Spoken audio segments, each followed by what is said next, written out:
Shalom and welcome to Nourish Your Biblical Roots Conversations with Yael. I'm your host, Yael Eckstein, President and CEO of the International Fellowship of Christians and Jews. My work with the fellowship gives me the unique opportunity to spend time with luminaries, both from the Christian and Jewish world, in both the U.S. and Israel.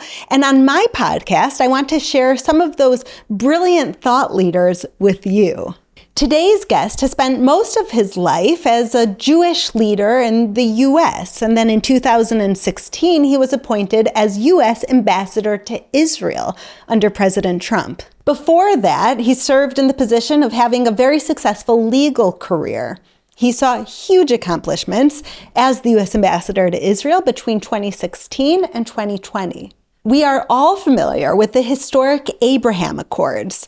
These are the historic and prophetic agreements between Israel and some of the Arab countries, which has brought peace between Israel and many of the neighbors who were once enemies. For this important work, Ambassador Friedman was nominated for the Nobel Peace Prize. In his upcoming book, the second book in just 2 years, which is going to be released on September 3rd, Ambassador Friedman has a foreword by former U.S. Secretary of State Mike Pompeo. The book is called One Jewish State, and it outlines brilliantly his vision of how to bring peace to Israel, the entire Middle East, and ultimately the world. The ambassador very generously took time from his very busy schedule to come and talk to us. I am beyond honored to welcome Ambassador David Friedman. Welcome to my podcast. Thank you, Yael. It's really great to be with you. And thank you for everything you do. Your work is really inspiring and so important. Thank you so much, Ambassador. We have so much to discuss, but I'm going to start at the beginning. Many people don't know this, but your father was a rabbi. Can you tell me a little bit about early childhood, being raised by a rabbi as a father, and how it shaped who you are today? So I was the youngest of 3 children. My older siblings, I think, had problems being, the center of attention. I loved it. I loved being the rabbi's son. I would go to synagogue. I would get some, amount of attention totally beyond what I deserved, and I enjoyed it. And I learned a lot from my father because he was a great rabbi. He used to command a congregation of sometimes over 1,000 people. High holidays, he had over 3,000 people. And the one thing that I think will just give you a sense of what he was like was Yom Kippur, 1973, right? The Yom Kippur War, when word got out about the war and about the challenges Israel was facing. So he spoke to a congregation of 3,000 people who had been fasting all day. And he told the ushers to block the doors at the end of the services. And he says, look, I know you're hungry. I know you want to get out of here, but no one leaves until we raise, whatever, I think at the time it was, $500,000, whatever, he thought was needed. We're going to support Israel right now. And I remember, people were yelling like, can he do this? What right does he have to do this? Could be a fire hazard, whatever. But he did it. He had the courage of his convictions, and he taught me everything. Wow. So it sounds like that experience stood out to you as teaching you how to go beyond what's even acceptable in order to accomplish a mission that seemed once impossible. Yeah. What he really taught me was that if you have the courage of your convictions and you are willing to stand for things, you're going to succeed because most people are willing to be led, or willing to be convinced, people of good faith, but someone's got to get up there in front and say, this is what matters, these are the values we have, and this is the direction I want to go. And look, you'll always get blowback. If you're not getting blowback, you're not doing anything. He had on his desk a bunch of fake turtles. And we've separated them now among all the members of the family, so everybody's got one. But when people used to ask him, what's with the turtles, he said, turtle can only move forward by sticking its neck out. And he said, that's what we got to do. We got to take risks. We got to move forward with risks and, live with the consequences, but own the issues and move forward. And I miss him greatly. The greatest disappointment of my life was that he wasn't alive to see me transition from a lawyer to the ambassador to Israel, which he would have had taken great pleasure in. Well, it sounds like you embody all those values he lived for. I try. Because as you describe him, it could be said exactly the same about you. As you're talking, I'm thinking about how you were such a big part of moving the U.S. Embassy to Jerusalem. After so long of it sitting on the desk of the U.S. presidents, you stuck your neck out. You were that turtle who moved forward and said, if I don't stand for something, I stand for nothing. And Sure. you took those risks to be marked in history forever, which we're going to get to soon. But like you're describing, your father was no ordinary rabbi. He had a sitting president come and visit the synagogue. From what I understand, it was 1984. Roosevelt, was it? And it was Not Roosevelt. It No, was Reagan. I'm sorry, wrong year. And it was the first sitting president since Washington. That's a wild concept. Why did he choose your father? What was that like? What did it represent for America and for you? Well, it was about a week before the 1984 presidential election. So I'm assuming that he was chosen because it worked within the political calculations of the president's team, which, by the way, it was the last time in American history that New York was carried by a Republican. Oh, wow. So they knew what they were doing, apparently. Anyway, they chose him because he was a prominent rabbi. Yeah. It was a great visual. My father, I wish I had his height. He was about, 6'2", white hair, white beard, very distinguished, had a little bit of a Moses kind of look. Yeah. And I think, the way people tend to make these calculations for presidential politics, it was the right rabbi to be seen with. And, but, it was up until the time when I got a chance to hang out in the Oval Office with Trump, that was the closest we got to a president. In 1984, my whole family, we had lunch with him, and it was incredible. Do you think that maybe awakened something inside of you that connected religion with politics, being a light into the nations, with being able to create policy? Did that have a lasting effect, that you see a direct line between that meeting in 1984 in the synagogue and sitting in the Oval Office? Well, it moved me tremendously just because of the ability of one individual, right? One guy who's just like everybody else, ultimately has the same, human frailties and qualities, identical biology to everybody else. And he's up there and he's able to make things happen that other people can't. So of course it moved. He said something that day that I thought was, in those days, that Israel was fighting the UN as it continues to do. But then, there was this resolution that Zionism was racism. And I think it had just gotten undone, and people were very cognizant of the challenges that Israel had at the UN. Israel at the UN was not a problem in the early years, like in the 40s and 50s. When we were weak, they were okay with us. As long as we're weak, if we're weak, if we're dying, if we're poor, if we're impoverished, then they love us. But once we started getting stronger, that was unacceptable to the world. But he said something that got a huge round of applause, which kind of gave me some chills at the time, which was, he says, if Israel is ever asked to leave the United Nations, the United States and Israel will walk out together. And I thought that was a great line. And I thought that was as good a statement of America's bond with Israel as I had heard. And I realized then that, as much as Israel is it's a product of God's will, it's the embodiment of biblical prophecy, but it does need friends. It's great to have friends, and to have the United States as your friend, the most powerful nation in the world, the leading nation in the world. When America gets up and says that, it just changes. Sort of like what you do when when you're able to galvanize tens of millions of Christians to support Israel. It's the same feeling, the sense that we're not alone, and it moved me tremendously. It's incredible. I've chills just hearing about it. And I guess what I think about when I hear you talk like that is that you realize from a young age this intrinsic bond between America and Israel, and between politics and the safety of Israel. And very often people understand the purpose that America serves to Israel and Israel's security. As the U.S. ambassador to Israel, I'm assuming you saw the other way as well. The purpose that Israel serves to America and what Israel contributes to American safety as well. Can you talk a little bit on that? Sure. Well, there's the the realpolitik kind of relationship, which is Israel keeps America safe, America keeps Israel safe. This is a partnership that greatly advantages both countries. I can tell you, without going into details, there's no question that there are Americans alive today on their soil who, God forbid, would not have been alive or might have been terribly injured were it not for Israel's ability to identify threats from this part of the world in advance of America. But there's a bigger point. The bigger point is if you understand the roots of America, you understand that America was founded on values and principles that are very much deeply embedded in the Bible and its prophecies. Yeah.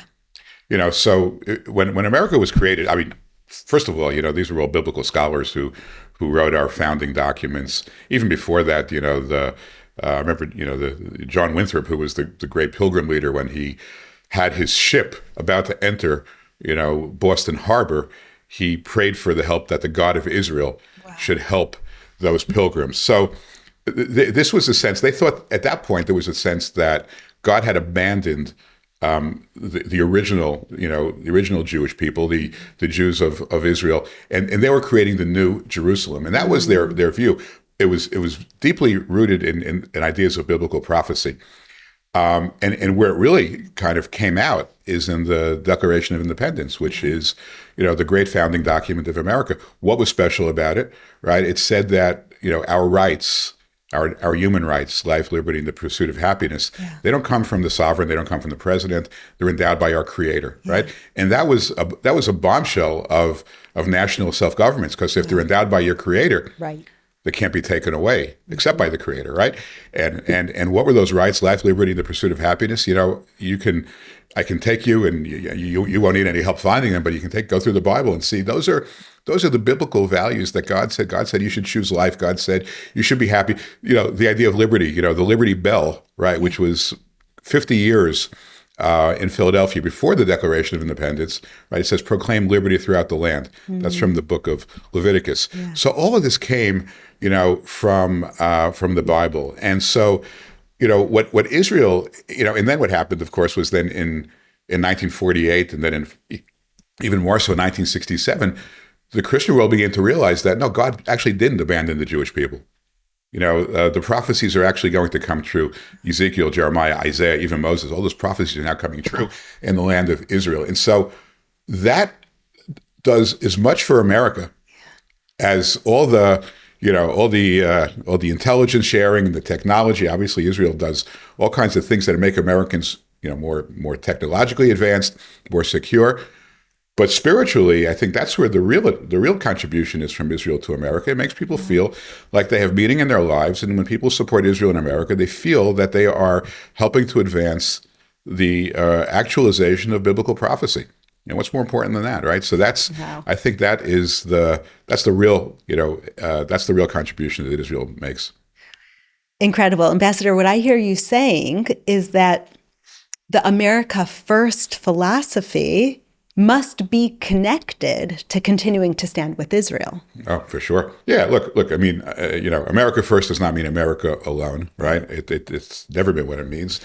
And it is a core American value to stand with Israel, to stand with biblical values. That was what made, you want to talk about what made America great again the first time, right? It was standing with those biblical values. Without those biblical values, we wouldn't have a constitution, we wouldn't have a Declaration of Independence, we wouldn't have the type of architecture of life and self-government that we would have without the Bible. I mean, again, these are all biblical scholars who didn't just read the Bible in English; they read it in the original Hebrew. You look at the crest of Yale University, right, which was a divinity school when it started. It's got the name of God in Hebrew, in Hebrew letters, right? So that is who we are. That's who we are as Americans. And at a time now when I think people really are reaching out, like they're desperate for authentic values. What are the values that endure, that have been around forever, that really we can hang on to because we're so adrift in terms of our values? Those are the values that have lasted. Those are the values that stood the test of time. The Bible, I looked this up a couple of days ago. The Bible sells 2,000 copies an hour in America alone. 20 million copies Unreal. a year, right? Wow. That means that every year, about 10% of Americans buy their Bible. And most of them have had it already. Let's get a new one. Right. So it really does matter. And it matters more than ever at a time when we are really searching for what really, matters in life. It's fascinating because what I hear you saying is the foundation of America, when it was founded and all the values that it was built upon are these biblical values in a time also when society didn't necessarily reflect that, but they had the Bible as their guiding star. All men created equal. Well, we know there was slavery and all different kinds of issues then, but they still had this guiding star, this deep faith of what the ideal is and a society that they want to build on that. And in a way, what we're seeing now is the unraveling of that, of trying to erase those values from a society that got strong based on them. And it's a tale as old as time. We've seen the Greeks and the Romans and all the great empires fall when those biblical values started to unravel. And so what I hear you saying is that there is a deep connection between the values of America and the connection to Israel, both in a spiritual and a practical and a security. You said there are Americans who are alive today on American soil because of what Israel has contributed. You were assigned ambassadorship in 2016 under President Trump, U.S. ambassador to Israel, nominated and appointed. And you stood strongly for those values, unapologetically. What type of difficulties did you face in so boldly standing with Israel? It's a long story, but I'll give you a few. Well, look, the first thing is when I got the job, the president said to me in the first instance, he said, look, there's 193 countries in the world. We have embassies in about 185 of them. I got to appoint 185 ambassadors. Most of them are going to throw parties and get dressed up and have fun. Go to events and have events. Okay, this is not the job. If you want to, put on a tuxedo and go to a ball, I'll put you in. I'll put you in Italy. I'll put you in London. But that's not Israel. Israel's a real working job. You up for it? I said, 100%. Wow. So my feeling is, if you're going to take a job like this, and you don't have an agenda, like why bother? Why bother? This is such a meaningful position. If you don't have goals and if you're just there to fill up space, it's not worth the effort because it's a hard job. I really looked at it from the beginning that I had very specific things I wanted to accomplish. I mean, and I said I'm going to do all these as long as I have the support of the president, I'll be able to get them done. If I have the support of the president, I'm going to keep going. If I don't, then we'll let somebody else take a shot at it. I'm not going to take this job and not be able to fulfill the values that I had. Now, fortunately, the president gave me a huge runway. I think after he saw the success of the embassy move, which was really the first thing, I had a lot of credibility with him, and I had a lot less pushback from the State Department, which had always really kind of thought that I was like a summer intern coming through that would kind of come and go. When you think about the embassy move, I mean, the thing that people don't understand is that people say to me, you were so smart. How did you know? How did you know that there wouldn't be any violence? That it wouldn't result in a war. I remember being at the opening of the embassy, and everyone said, "Are we going to be witnessing the start of World War III at the opening of this embassy?" Listen, certainly the left-wing media was saying this was going to lead to irreconcilable conflicts and endless wars, and had that happened, just to I mean, it didn't happen, but had it happened, the president would have looked at me and would have said, "What kind of a mess did he get me into? Like, what? Why? Remind me again why we did this? Why was this a good idea to start a war?" Now, people say to me, "How'd you know there wasn't going to be a war?" And on the one hand, I spent a month in Washington, meetings every day with the CIA and the NSA and every other three-letter agency that you could think of, trying to figure out what would happen, trying to game this out. But at the end of the day, people were convinced. People were really convinced. High-ranking people, the Secretary of State, the Secretary of Defense, were convinced that A, this was going to create violence, and B, it was unnecessary because Israel already was a strong ally. We weren't going to make them any stronger anyway. So why are we taking this risk? Symbolic. Yeah. Why are we doing something so symbolic when we're not going to, we don't need to, and we could, and people say, how'd you know there wasn't going to be, and the answer is it was unknowable. Wow. I didn't know, right? How do you know? How do you know no one's going to pick up a Molotov cocktail or a hand grenade and throw it into a crowded area? And all of a sudden, the New York Times has a headline saying, Trump, impulsively, puts the world at risk by, this symbolic gesture, right? And people would potentially, it would be a good argument. Look, I mean, you do something like this and it starts a war. You can make an argument that it wasn't a good idea. So people say, how do you know? So, the bottom line is I didn't know. Nobody knows. But can I give you a little biblical story about how I know? Please. Okay. So if you look at the second chapter of the book of Isaiah, right? So he has actually the paradigm. He creates the paradigm for peace because he, the words are well known in English. A nation will not lift up sword against nation or study war anymore. It's such a paradigm that's carved into the walls of the United Nations, right across the street on 48th Street and First Avenue, called the Isaiah Wall. Okay, well, the Isaiah Wall doesn't include the prior two verses, which they should have included because it tells you how to get there, right? I mean, it's great to say we'll have peace. How do we get there? So Isaiah says is that, there will come a point when the nations of the world will come to the mountain of God, the Temple Mount in Jerusalem, and they will go there. Why? Because of the famous words that the Jewish people say almost every day in prayers, out of Zion will go forth the Torah, the word of the Lord from Jerusalem. And then when all these nations get to Jerusalem, what happens? So Isaiah predicts that God will resolve their differences. He will solve all their problems, resolve their conflicts, and then nation will not lift up sword against nation or study war anymore. Now, how does a nation come to Jerusalem, right? I mean, you can't lift up, nations can have 50, 100 million people. How do they come to Jerusalem? Well, the only way a nation establishes its presence someplace else is by putting its embassy there. So, wow. so Rabbi Ambassador Friedman. So let me just put the final point on this.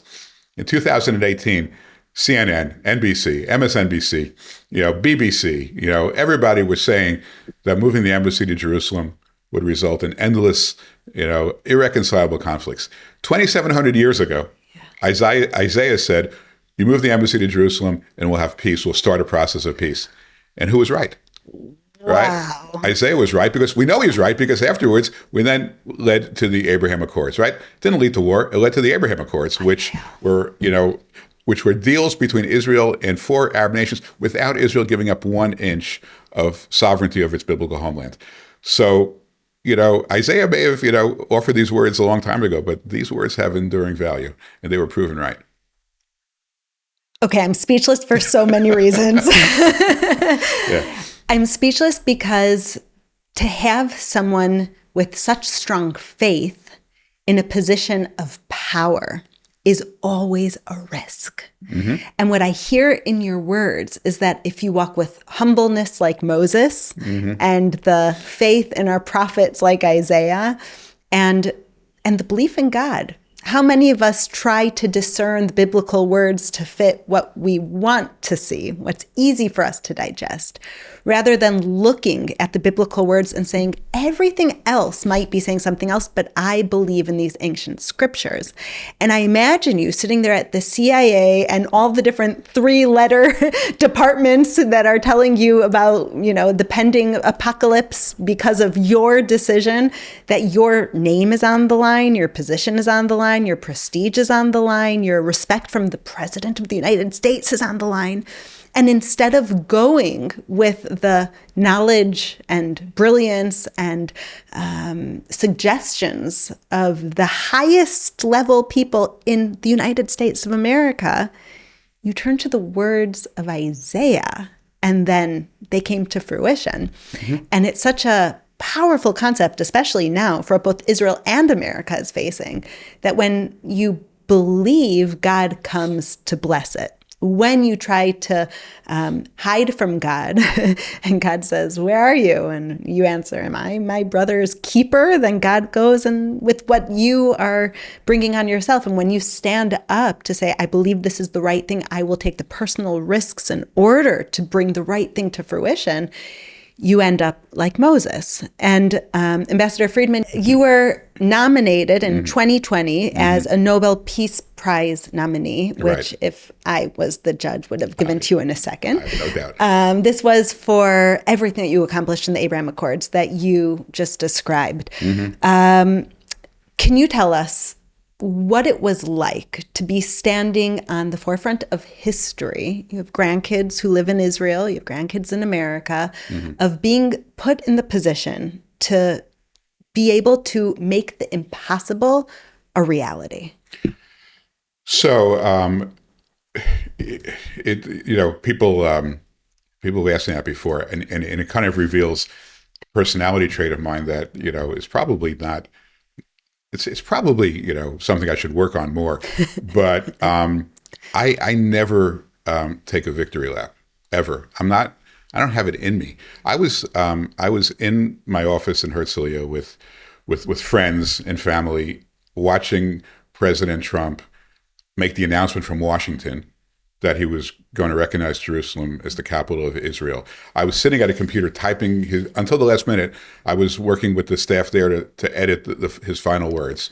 And then I'm watching it on TV as he makes the announcement. And afterwards, people are singing, they're crying, whatever. And I'm like, what do I do next? Okay, what do I have to do now? I don't have it in me to rest on laurels. And I actually, I do believe that because of the magnitude of these events, that I really kind of view myself more as a messenger or a vessel or a vehicle to get these things done.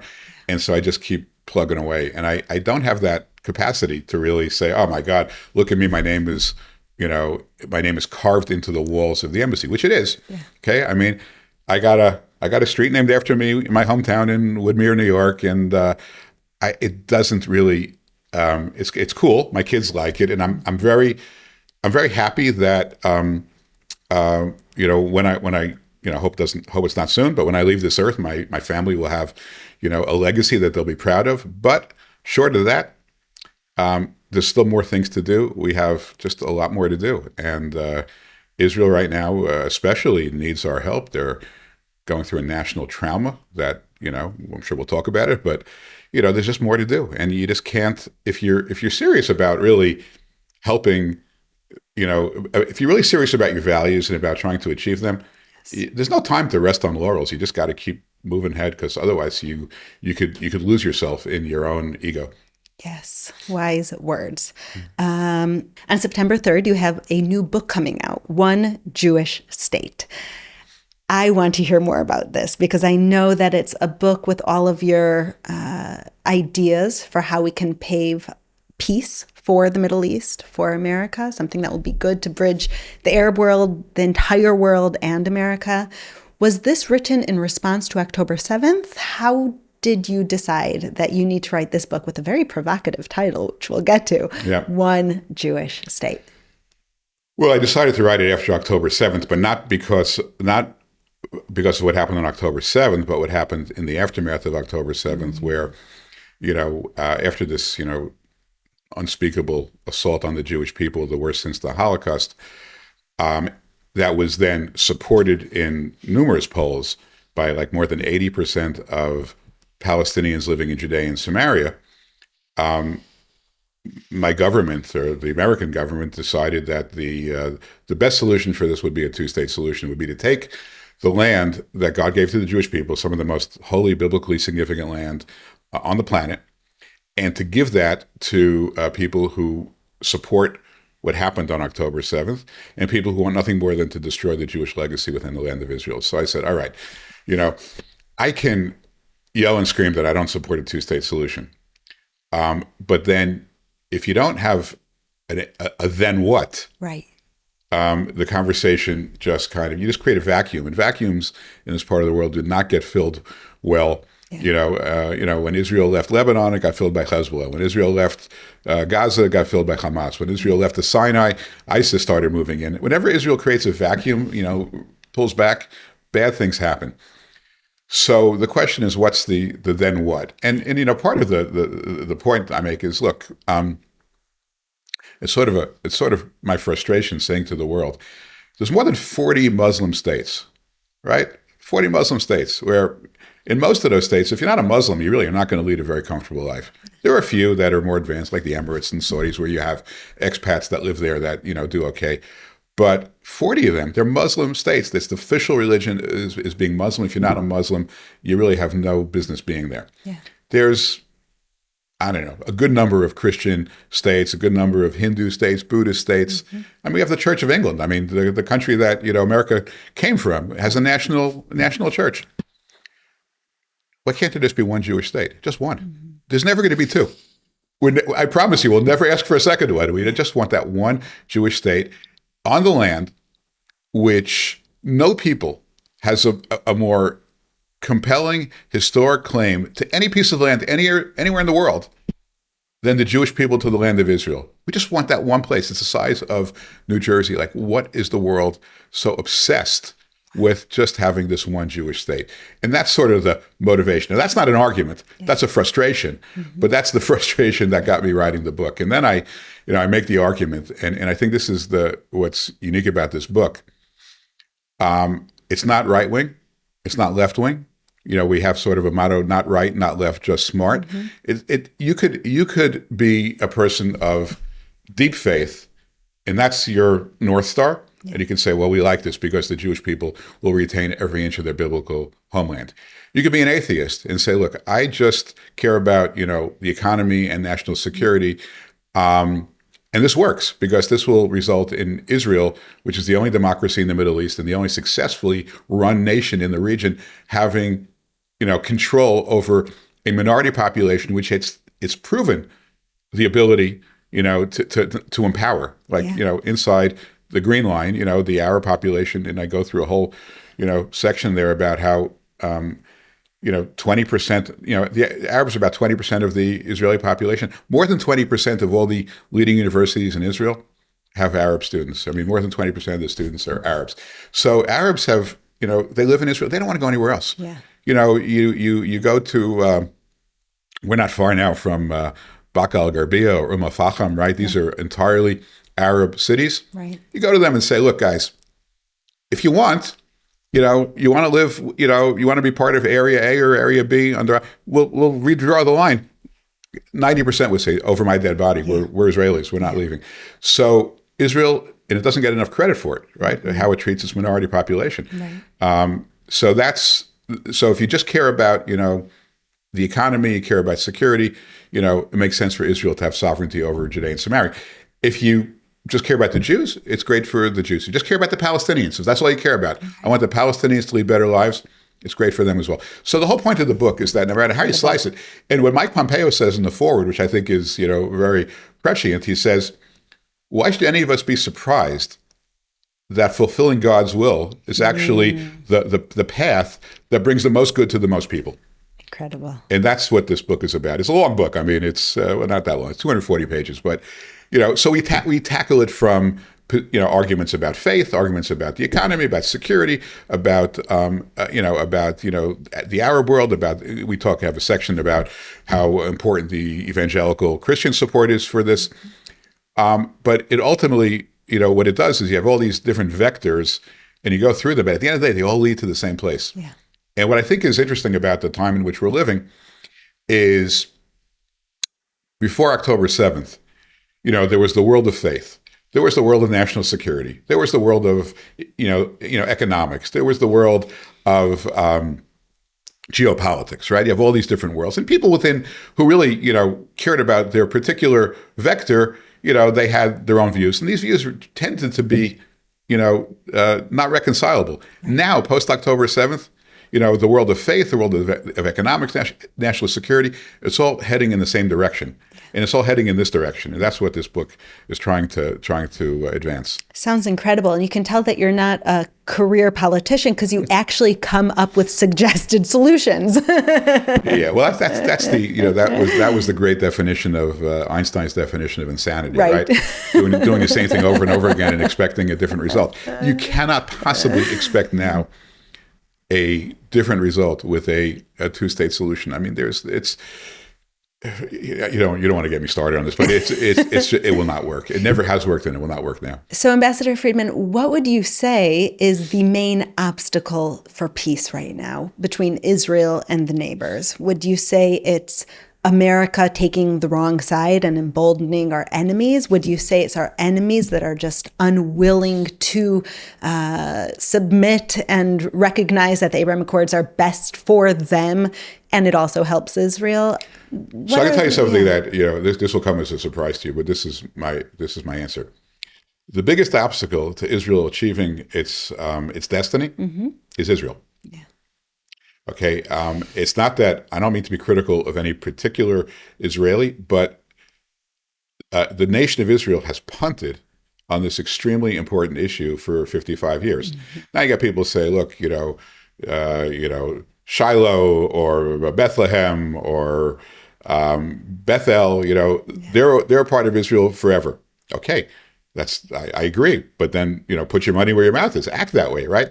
When I go to Bethel, and we made a movie about this with Mike Pompeo. It's hard to get there, and the very spot where people believe Jacob had his dream with the ladder. It's you would think that place would be absolutely pristine with tourist opportunities with people who you can get a tour, a lecture. Yeah. It's like in the middle of nowhere. Now, what I say to the Israeli people is this. Every fourth grader knows how to draw a map of his country. Mm-hmm. You guys can't do it. Some people say it's the Green Line, some people say it's the Jordan River, some people say it's the blocks, whatever those blocks mean. Yeah. Some people say it's the Alon line. Most people don't know what that is, but that's another line that was that Yigal Alon drafted many years ago. Israel has to address this issue, and I've met with the most senior people of the Israeli government. I say, look, don't do this like with a 61-seat majority. Right. Start the process of having this discussion. It can take 10 years, doesn't matter. It's not going away. You control the territory now, most of it anyway. But have this discussion and make people understand. Can I give you an example of what a conversation I had with a secular Israeli, which I think is really indicative of how this issue has been neglected. So, part of my life is smaller part of my life, but we make some investments in Israeli companies, or we try to. So I meet with a lot of the Israeli high-tech elite in Tel Aviv, right? They're mostly secular, brilliant, absolutely brilliant, patriotic, great people. I mean, I'm far from criticizing them, but so we talk about business, then they want to talk about politics. And I say to them, what do you think about Judea and Samaria? And they'll say, well, I haven't been there since the army. I don't want to rule over 2.5 million Palestinians. I said to them, well, do you believe in God? He goes, I don't know. My parents are Holocaust survivors. I got issues with God. I said, understood. So I said, let me ask you a question. What do you think about, pick a place. What do you think about Shiloh? What do you think about it? I said, do you know what happened there? He said, no. I said, well, let me tell you. This is after Joshua brought the Jewish people across the Jordan River. He spent 7 years someplace else, and then he got to Shiloh. And the Ark of the Covenant and the Mishkan, the mobile tabernacle, stood there for 369 years. This was the Jerusalem before there was Jerusalem. This is where Samuel was born. This is where Joshua assigned to all the different tribes their territory.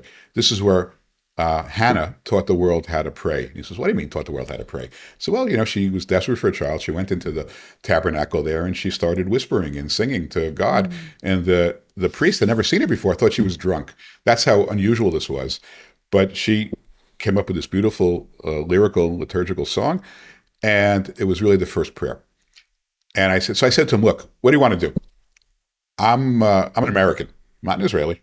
My kids are, but I'm not. You want to give it away or you want to keep it?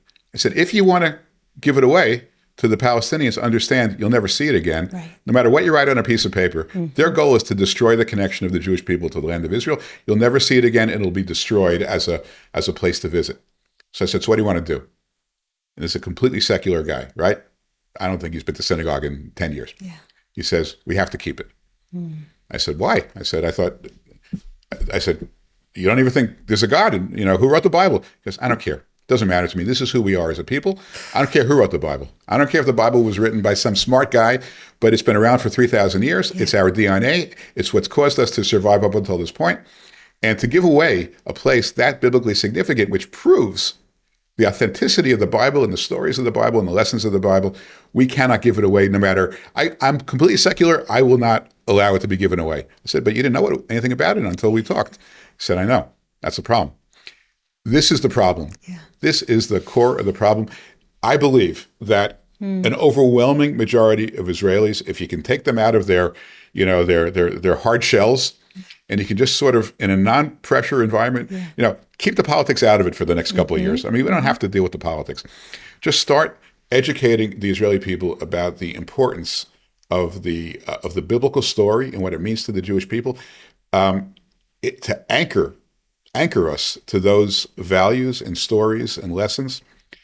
I think is more important than anything. Now, will the Americans go along? Yeah, that's important. I tell them, that's my job. My job is to get the Americans to go along. But if I said to President Trump tomorrow, look, I'd like you to support Israeli sovereignty over Judea and Samaria, the first question he'd ask me is that what Israel wants? Right. And he's going to say, unless Israel wants it, I'm not going to force my will upon Israel. I wouldn't do that to them. So the long-winded answer to your question is the most important thing is for Israel to be Israel. When Israel respects itself and its national heritage and its biblical heritage, I think the world will respect Israel. One Jewish state. We're linking it in the show notes. Go and buy it now. You are my new rabbi.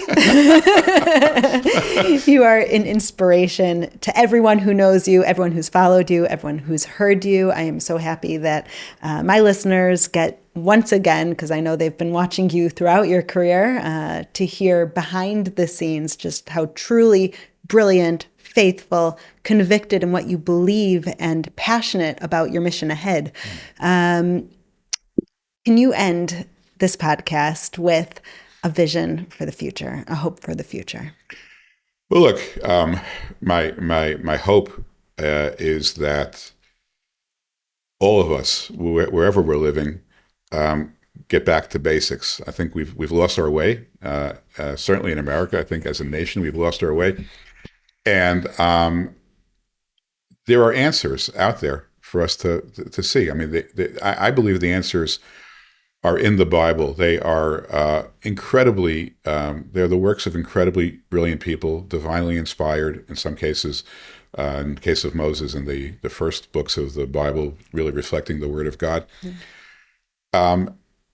These are the values that I think have the potential to keep America alive as an empire.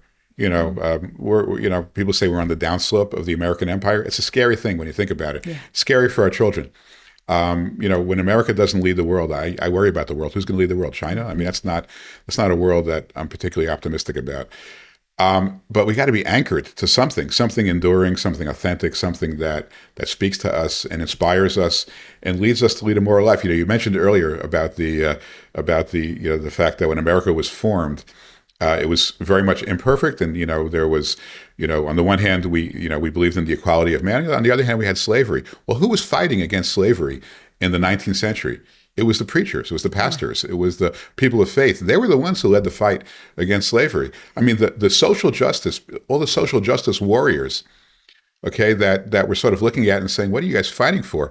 Okay, the real social justice warriors of our time are the ones that really, read the Bible and were inspired by the Bible. And if we can go back to those values, like social justice is not those words don't have to be pejorative. I mean, right now they are, because people are fighting for things as if they, that really are not, biblical values. Corrie ten Boom, social justice warrior. Absolutely. So, I mean, there is a place in this world for all of us, no matter how conservative we might be, to fight for social justice, but we have to anchor it to really authentic values, and those come from the Bible. I think studying the Bible is the most important thing we can do to kind of get back on track.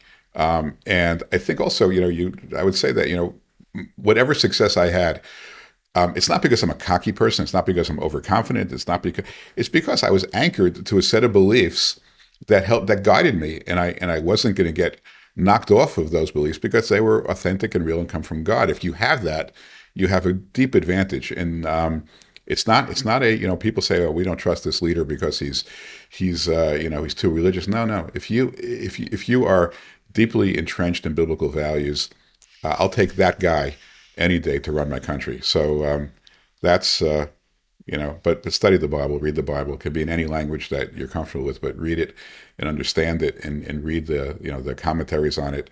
It's the best path for a good, moral, successful life. Ambassador David Friedman, I will end with the words that you just said. I will take that guy any day to run my country. One Jewish state, go out and buy it. You can see even more of the brilliance, wisdom, passion, and practical plans for how Ambassador David Friedman could see the reality of peace to the Middle East coming to fruition. Thank you, Ambassador Friedman. Thanks, Yael. So good to be with you.